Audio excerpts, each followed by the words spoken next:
a boy got her on fentanyl, and she had probably been in the midst of an overdose.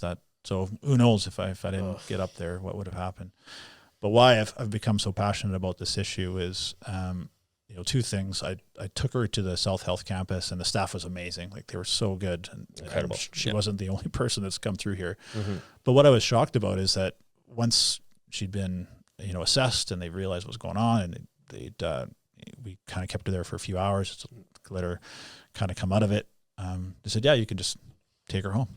I said, what do you mean just take her home? Yeah. Like, how's that work? There's got to be treatment and recovery, right? Yeah. Like, no, that's up to you. Here's some options for you. It's over. You're kidding. Like, if I let her go back to her apartment with the boyfriend, like, what do you think's going to happen tomorrow? Like, there's no way this is the only option. Let's do the math here.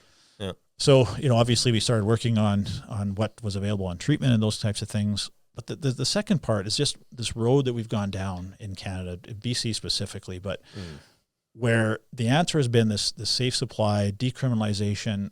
I don't understand the logic of this. And obviously it's not working. We've never seen a crisis like this in Canada. Mm-hmm. So I've become a very strong advocate for the focus needs to be on treatment and recovery.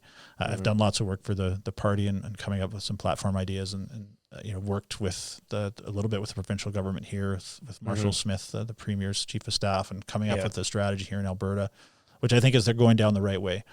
Building these 11 treatment and recovery centers across the province, shutting down the supervised injection sites. I just don't believe that is the direction to go. You are just perpetuating the inevitable. And the argument that the safe supply, harm reduction folks will give you is like, well, we're saving people's lives.